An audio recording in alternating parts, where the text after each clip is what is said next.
امام اعظم ابو حنیفہ علیہ رحمہ نے ایک دن اپنے بیٹے حماد کو بلایا اور انہیں کہا کہ بیٹے مجھے 5 لاکھ حدیثیں یاد ہیں اور ان 5 لاکھ حدیثوں میں سے میں صرف آپ کو 5 حدیثوں کی نصیحت کرنا چاہتا ہوں، کیونکہ امام اعظم ابو حنیفہ علیہ رحمہ حافظ الحدیث بھی تھے۔ حافظ الحدیث محدثین کی اصطلاح میں اسے کہتے ہیں کہ جسے کم از کم 3 لاکھ حدیث یاد ہوں،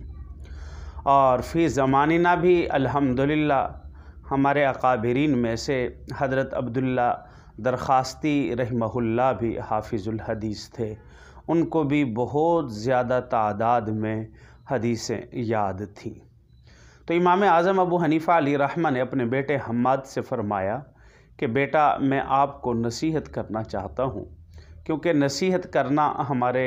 جناب رسول اللہ صلی اللہ علیہ وسلم کی سنت ہے، اکابرین کی، علماء امت کی سنت ہے۔ امام اعظم ابو حنیفہ علیہ رحمہ بھی اپنے بیٹے حماد کو نصیحت فرما رہے ہیں، کہا کہ بیٹا مجھے 5 لاکھ حدیثیں یاد ہیں اور میں صرف آپ کو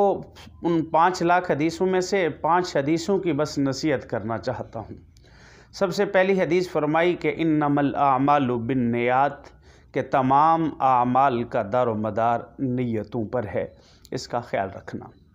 دوسری حدیث فرمائی کہ المسلم من سلم المسلمون من لسانہ و یدہ، کہ جناب رسول اللہ صلی اللہ علیہ وسلم نے فرمایا کہ کامل مسلمان وہ ہے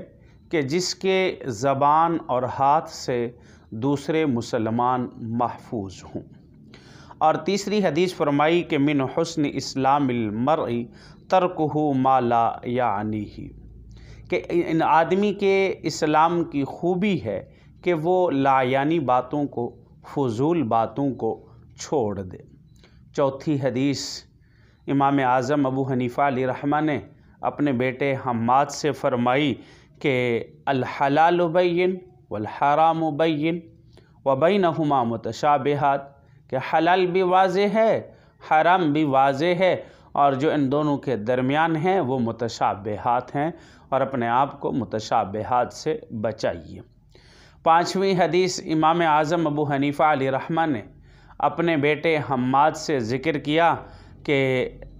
لا یؤمن احدکم حتی یحب لأخیہ ما یحب لنفسہ، تم میں سے کوئی ایک اس وقت تک کامل مومن نہیں ہو سکتا جب تک وہ اپنے بھائی کے لیے بھی وہی چیز پسند کرے جو کچھ اپنے لیے پسند کر رہا ہے۔ ہمارے لیے بھی یہی 5 حدیثیں انتہائی اہمیت کی حامل ہیں، ہماری زندگی تبدیل ہو سکتی ہے، کیونکہ پہلی حدیث جو انما الاعمال بالنیات ہے، یہ انسان کے زاویہ نظر کو تبدیل کرنا ہے، کیونکہ جب انسان ہر چیز میں، ہر عمل میں اللہ کی رضا اور اللہ کی خوشنودی کو مقصود رکھے گا، مطلوب نظر اللہ کی رضا ہوگی، تو وہ انسان کا کیا ہوا عمل قابل اجر اور ثواب ہوگا۔ لیکن اگر انسان اعمال کر رہا ہے اور اعمال کرنے کے ساتھ ساتھ دکھلاوا اور ریاکاری ہے، تو انسان کے وہ اعمال قابل قبول نہیں ہوں گے کہ کل قیامت کے دن ان اعمال کی وجہ سے انسان پر کوئی اجر و ثواب اور جنت کے فیصلے کیے جائیں۔